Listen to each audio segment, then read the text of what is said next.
Ciao Luca, oggi inauguriamo con te uno dei nostri il primo appuntamento di sport eventi in merito a delle video interviste, insomma, di persone che hanno collaborato con noi in questi ultimi 20 anni, o diciamo, o anche, se possibile, magari avere anche qualche genitore di qualche campista che racconti la propria esperienza in merito in primis al camp, poi magari qualche racconto particolare di sé.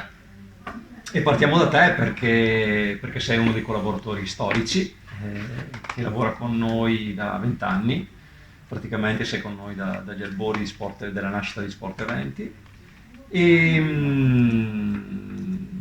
quindi niente, faccio una breve introduzione, dopo parlerai te di te stesso che è più, diciamo, più giusto.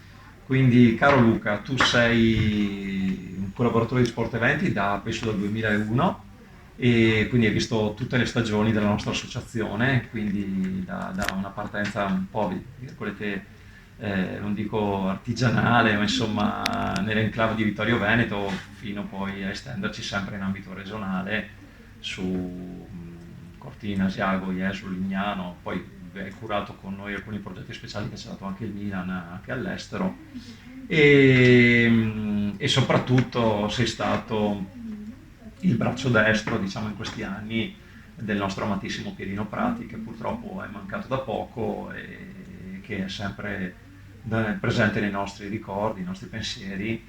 Eri il suo alfiere, insomma, diciamo, no? Quindi, caro Luca, a te la parola, raccontaci un po' di te, dai, raccontaci un po' della tua esperienza, di te e di te nei camp. Ciao Michele, ciao a tutti quelli che avranno il piacere di guardare questa nostra chiacchierata.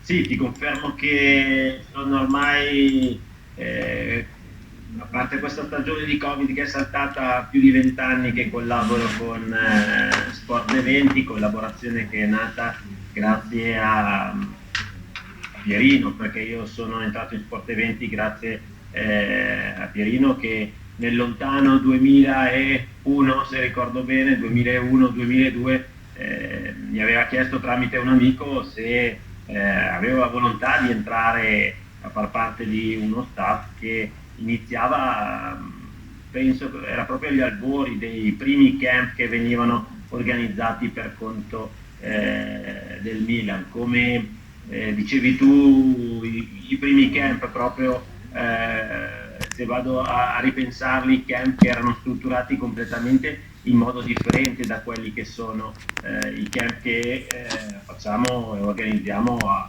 giorno d'oggi. Come dicevi, sono stato tantissime settimane insieme a Pierino, è sempre stato inizialmente una guida, un professionista, e poi pian piano con il passare del tempo è diventato anche, diciamo, un caro amico, una persona con cui scambiare sia pensieri e, diciamo, idee dal punto di vista calcistiche, e poi anche della vita quotidiana, nel senso che Pierino, passando con noi 24 ore al giorno, quindi vuol dire sia sul campo di calcio che al di fuori, alla fine è diventato anche lui un pezzo importantissimo all'interno dello staff che anno dopo anno si forma per appunto guidare l'organizzazione dei camp. Sì, era un uomo severo da un certo punto di vista, ai primi anni soprattutto, e voleva che tutto Sì, fosse a assolutamente. posto, fatto bene, è sempre stato molto legato al Milan, quindi voleva che tutto venisse in modo perfetto, e poi è sempre stato un grande amante del mondo dell'infanzia, e lui era molto legato ai bambini, e questo affetto che aveva nei loro confronti è sempre stato ricambiato, perché ancora oggi, anche in tutte le nostre piattaforme social, quando pubblichiamo qualcosa di lui, vediamo c'è una risposta quasi entusiastica, insomma, aveva proprio una- era dedicato ai bambini, e questo noi di Sport Eventi, che comunque facciamo i camp perché comunque siamo appassionati del Milan, ma siamo soprattutto appassionati del mondo dell'infanzia, per noi è sempre stato molto importante, è sempre stata una guida, no, per noi. Ma raccontami un po', cioè, hai mai avuto la sensazione in questi anni di lavorare vicino comunque a un pezzo di storia, insomma, del calcio, non dico neanche italiano, ma internazionale, insomma, no? Cosa... Sì, diciamo Cioè, qual è stata che la tua sensazione nonostante sì, l'amicizia, ecco, che sì, c'era? sì, io personalmente non ho mai avuto il piacere di vedere Pierino giocare, nel senso che quello che ho potuto constatare è sempre stato attraverso racconti piuttosto che video, immagini, foto che lo ritraevano. Diciamo che quello che alla fine è stato stampato sempre nella testa di ogni nostro campista che partecipava a settimane in cui Pierino era direttore tecnico, era il fatto che cioè, stavamo facendo una settimana di sport insieme a un calciatore che era uno dei pochi, o forse l'unico, ad aver segnato 3 gol in una finale di Champions. Quindi piano piano questa caratteristica qua, o comunque questo plus che aveva Pierino, se uno va a pensarlo bene, al giorno d'oggi, cioè, prendi un giocatore che oggi fa 3 gol in una finale di Champions, poi mettilo ad organizzare un camp e a seguire bambini per una settimana. E quello diciamo Impossibile. che piano piano caratterizzava sempre di più la vita di Pierino all'interno del camp era proprio come dicevi te, che inizialmente si trattava di una persona molto puntigliosa, soprattutto per quello che accadeva all'interno del rettangolo di gioco, ma pian piano, passando gli anni, Piero è diventato sempre un personaggio che ha partecipato sempre di più anche nella vita quotidiana, nel senso che stava insieme proprio ai bambini dal momento in cui lui usciva dalla camera al mattino fino a quando non rientrava dopo la riunione di briefing, no? Con gli istruttori. Questo faceva sì che i bambini magari iniziassero la settimana che dicevano ma chi è questo Pierino, per finire invece il venerdì in cui tutti gli chiedevano fotografie, autografi, anche se, come ho detto inizialmente, magari un personaggio che dal punto di vista mediatico non era l'Ibrahimovic di oggi, Sì, sì, sì. però diciamo che questa caratteristica che lui ha dato e questo input, impronta che ha dato della sua immagine all'interno del camp, poi alla fine veniva sempre riconosciuta da tutti. E ascoltami, dove sei stato con Pierino? Quali camp? Vabbè, tu sei un direttore tecnico Milan e anche un capostruttura per sport eventi, nel senso che laddove lavori con sport eventi sei responsabile della sede, il che significa per noi che sei la figura apicale dell'organizzazione perché hai la responsabilità della logistica, dello staff, di qualunque cosa accada e ti interfacci con, diciamo, noi dell'associazione laddove ci siano delle problematiche o laddove ci siano dei temi di cui, diciamo, su cui confrontarci. Però poi sei diventato pure un direttore tecnico a Milan e quindi con Pierino sei, cioè eri per il Milan e quindi anche con Pierino hai seguito dei progetti speciali, quindi non soltanto in Italia ma anche all'estero. Parlaci un attimo delle sedi italiane dove sei stato ed eventualmente anche, sì, e quindi anche diciamo, dei camp, diciamo dei special camp a cui hai partecipato all'estero, con o senza anche Pierino in questo caso.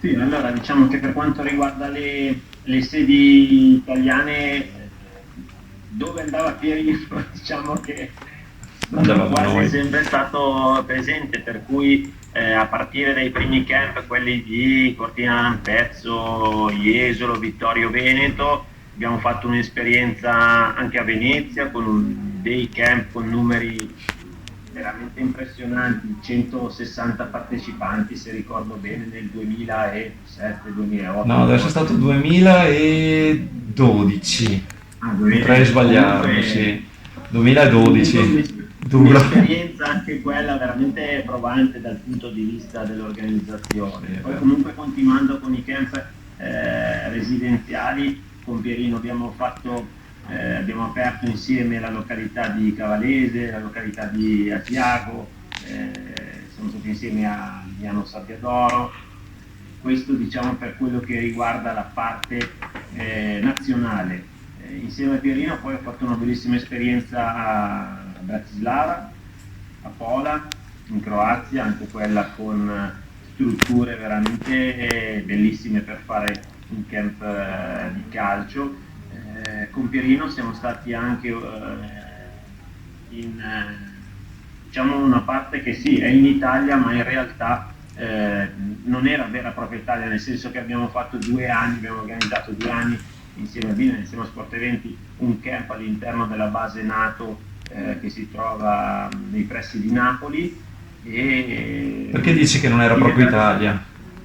Sì, la ricordo sempre questa quando la racconto con una particolare, diciamo, ricordo, perché siamo stati, tra virgolette, catapultati in una realtà che, pur essendo all'interno dei confini nazionali, bisogna, secondo me, vivere proprio in prima persona, nel senso che una volta che si varcavano i cancelli di questa base, sembrava proprio di essere in una cittadina americana, per cui io la cittadina americana diciamo non l'ho mai vissuta, ma l'ho sempre vista nei film, ma a partire dal bullying che è sempre presente, da quello che ho capito, in una cittadina americana che si rispetti, per passare con la mall, il centro commerciale, i dollari con cui acquistare i vari beni, piuttosto che le scuole, la caserma dei pompieri. Sembrava proprio di essere in una realtà diciamo americana a tutto tondo, e porto sempre diciamo con me quell'esperienza che abbiamo fatto appunto insieme a Pierino, porto sempre con me quell'esperienza perché è proprio quello che racconto a tutti, è proprio essere stato in America, non in Italia, per cui negli Stati Uniti. E com'è Diciamo stato che abbiamo il vissuto. rapporto con lo staff locale? A noi venne chiesto di organizzare, sì, dico che non è un'esperienza banale perché in queste strutture non si entra, sono strutture che hanno misure di sicurezza assurde e si va per invito e venimmo invitati da un capitano dell'esercito, mi sembra degli Stati Uniti, che voleva appunto, loro avevano formato delle squadre all'interno della base per i figli diciamo, delle persone che vi vivevano e che vi lavoravano e volevano avere un'esperienza anche di carattere diciamo diversa rispetto a avere anche allenatori autoctoni, quindi ci invitarono e noi andammo giù ben volentieri perché sapevamo che era un qualcosa di eccezionale che forse non si sarebbe neppure ripetuto, anche se poi si ripeté nell'anno successivo. Però voi come l'avete vissuta? Com'è il rapporto con fondamentalmente uno staff americano? Perché poi è una base NATO internazionale, ma fondamentalmente parliamo diciamo Diciamo che quello che ha caratterizzato, cioè le 2 settimane che abbiamo fatto in un'annualità dopo l'altra, ciò che ha caratterizzato il rapporto tra noi e lo staff locale, con gli stessi anche campisti, è una sorta di rispetto nei confronti degli istruttori, delle metodologie di lavoro, per cui non abbiamo mai avuto il sentore che qualcosa non fosse, diciamo, ascoltato, ma proprio la parola giusta è proprio non fosse rispettato.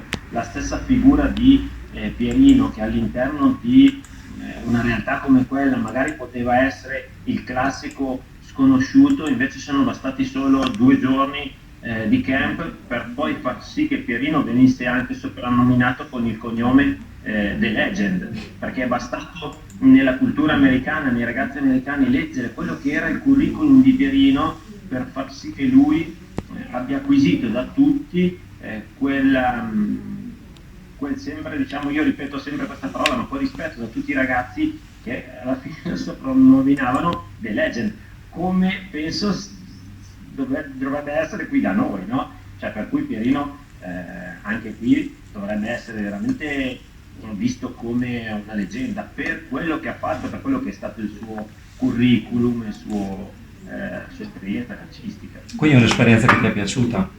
gratificante. Sì, sì, la ricordo veramente con molto piacere, ma se devo essere sincero, di tutte le esperienze che abbiamo fatto, sia in Italia che all'estero, porto tutte le esperienze veramente con grande piacere, con dei bei ricordi. Luca, raccontaci anche di questa tua esperienza molto, penso, forte, no? Quella del vostro Milan Camp, anzi del nostro Milan Camp che abbiamo organizzato in Kuwait, ma dove cioè, lo staff poi partito da qui era uno staff molto, diciamo, ristretto. Raccontaci un po'. Sì, diciamo che anche quella in Kuwait è un'esperienza assolutamente da ricordare. Ogni tanto mi riguardo qualche video, qualche foto. Siamo partiti con una conferenza stampa modello Champions League per finire con una festa in un ristorante italiano con tanto di inno nazionale al nostro ingresso. Diciamo, è stata veramente un'esperienza bellissima, da cui poi è nata anche un'importante, diciamo, collaborazione tra il Milan e la Loiac. Per È dovere di nata proprio. cronaca, l'OIAC è una organizzazione che a quel tempo lì provvedeva servizi, diciamo, servizi di education, insomma, servizi di istruzione di alto profilo, no? Per, i kuwaitiani che se lo potevano anche permettere, ecco. E poi loro vennero ai camp per 2 anni a Milan Camp di Cortina, poi ci chiesero di andare a gestire un camp a Kuwait City e noi ti mandammo.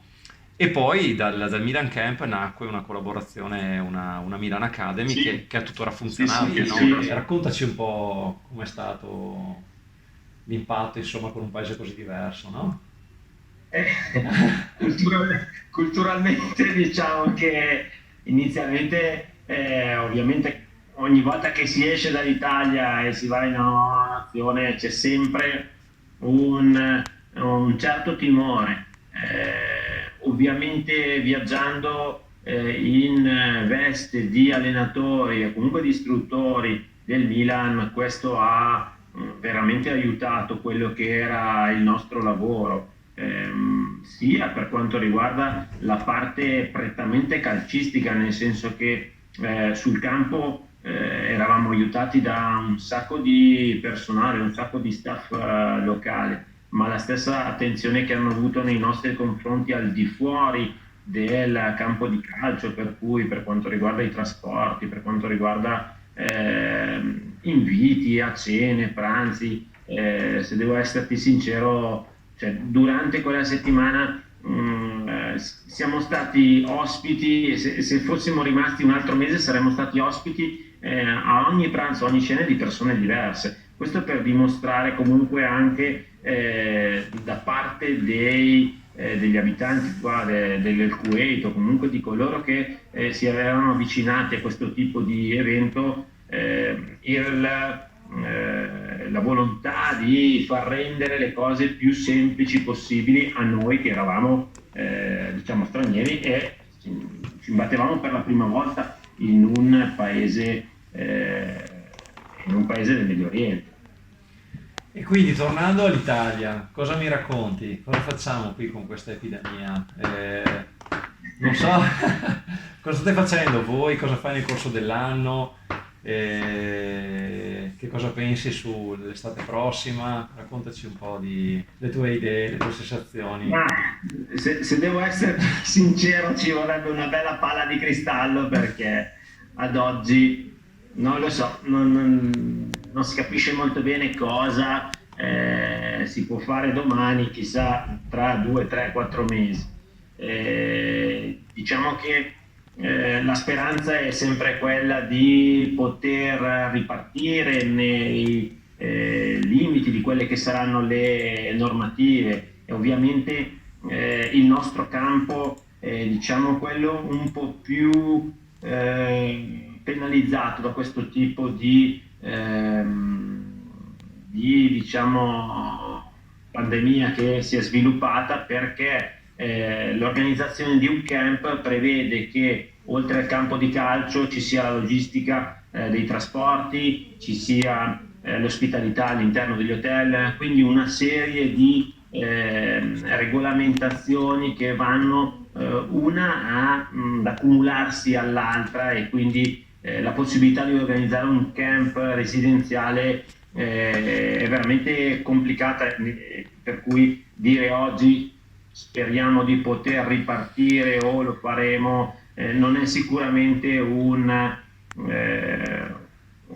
una frase diciamo, da 100% sì, si parte e si fa. Speriamo, dai. Ovviamente quello che anche noi discutiamo con te, con lo staff di Sport Eventi, quello che vogliamo fare è quello sì, di poter ripartire, di poter riorganizzare magari anche una stagione chiamata light, però di riuscire comunque a ritornare a fare quello che abbiamo fatto per 20 anni, E che che ci ci piace piace fare, che fondamentalmente, no?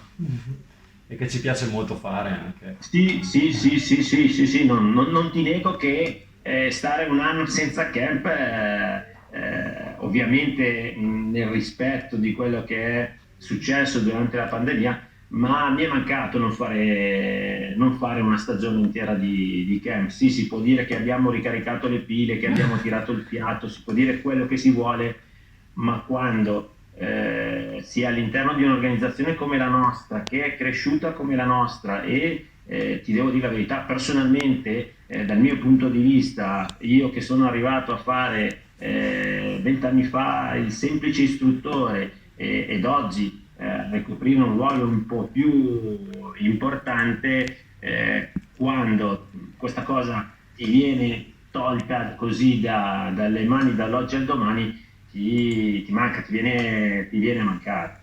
Eh, Seguendo quella che era la tua domanda, io poi oltre a fare con Sport Eventi e seguire la stagione estiva dei camp, durante l'anno invece seguo una scuola calcio qui vicino in zona Milano, nell'Interland milanese. Siamo anche noi attualmente fermi perché dobbiamo rispettare ovviamente queste normative che sono state emanate ovviamente dal Ministero e dai vari DCPM. Speriamo ora con le vacanze di Natale, nel momento in cui si potrà diciamo ripartire al termine delle vacanze di Natale, speriamo di poter ripartire almeno in forma individuale, per far sì che tutte le attività almeno all'aperto abbiano la possibilità di essere svolte sempre nei limiti di quello che è, come si diceva prima, la normativa, il distanziamento fisico e tutto ciò che ne consegue. Speriamo, dai, siamo più ottimisti dello scorso anno, dai, in qualche modo, no? Speriamo Sì, no, sicuramente, sì, sicuramente. che in qualche modo la situazione inizi pian pianino a risolversi. Bene, Luca, grazie per questo primo appuntamento, ce ne saranno degli altri perché magari nelle prossime interviste entreremo magari più nel dettaglio di quello che avviene dentro il camp e soprattutto dentro al camp nelle diverse località, perché ogni località è diversa dall'altra per logistica, per dimensione e così via. E, quindi diciamo, e quindi ci diciamo di vederci a presto, insomma. Grazie per il tuo Certo, con tempo piacere. e alla prossima, va bene? Con piacere, alla Ciao, prossima, ciao un Luca. saluto. Ciao ciao.